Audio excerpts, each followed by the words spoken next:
Hey everybody, thanks for taking the time to click on the button and listen to this video and also read the email. I appreciate it.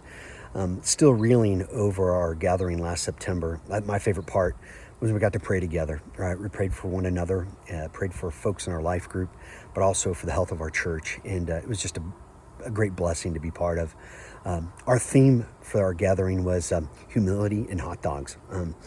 Don't stop listening. Just give me a minute if you missed the story. But it's a story of a Mark Guerrero who owned a high-end restaurant, Madison Avenue, New York City. When I say high-end, folks wore suits as they served, right? You're going to drop $1,000 or maybe $1.50 over dinner. It's that special, that unique, that expensive. But Mark overhears some of his guests talk about the regret they had for not trying a dirty water New York City hot dog. So Mark runs out of his restaurant, purchases one, brings it back, argues with the chef for half an hour. The chef plates it, they serve it, and these guests who happen to be foodies, their minds are blown for the kind of service they're getting. And Mark turned the service world upside down by coining this phrase or this term, unreasonable hospitality. So they took an ordinary transaction and turned it into an extraordinary experience. And you know this to be true, but Jesus has been showing up in the ordinary from day one. And when people lean into him and follow him, they can't help but experience an extraordinary life because they're walking with their Savior. And what does it have to do with leadership? It has everything to do with leadership because we know this to be true. Jesus said, hey, the Father loves the Son just like he loves you, and he shows him all things. Yeah, we can be part of the movement of God. We can be part of the kingdom on earth, right? His kingdom on earth, right? Well, how do we do this? I think it all has to do with what James tells us, right? God opposes the proud but gives grace to the humble. Listen carefully. We can attract grace. We can invite it in by walking humbly with Jesus. Now, what does that mean? Give me a second. I'm getting there, okay?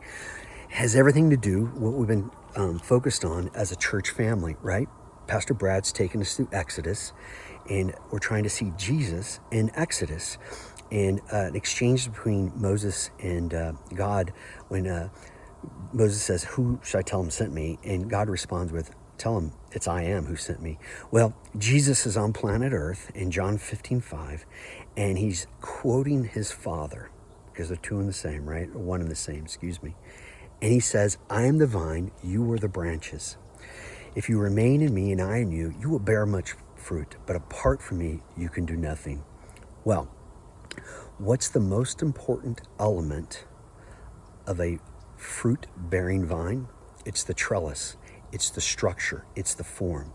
Guys, when we develop habits and spiritual practices that slow our lives down and create space for ourselves to be transformed into the likeness of Jesus, simply to be with him and to be mistaken for him, right?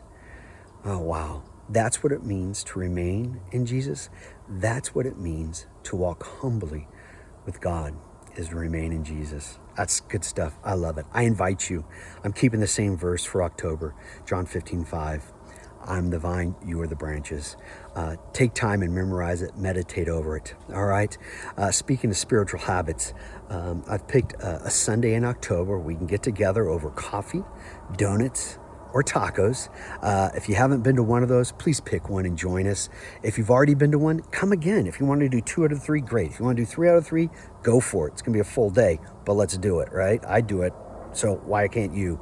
But it's going to be a great time where we just talk about how Jesus is forming us. We talk about our habits, our practices. We talk about the spaces that we step into when it comes to relationships with others. Maybe it's folks in our life groups, or maybe our neighbors, where we get to have spiritual conversations. We want to hear your story. We want to be part of your story. So join us for one of our meetups. You can click on an RSVP within this email, and it's going to be a great time. A couple announcements. One, I have a leader who's ready to go, but I need a host home in the Arrowhead Lakes area. And so if you have someone in your groups been thinking about taking a greater role in leading a life in life groups, or you know someone at church, please send them my way. I want to create more opportunities for people to practice and develop their spiritual habits and create friendships that are vital to following Jesus. The other announcement is worship night, Thursday, November 14th, 6:30 p.m. We'll have more information on our website under the event page, but I invite you to attend that. Maybe bring your life group, and we'll have a special time with the church family celebrating the goodness of God and the super duper everlasting love, grace, kindness, and goodness and mercy that he bestows on us. So, hey everybody, thanks for your leadership, and I'm grateful for the care that you provide to our community. Take care.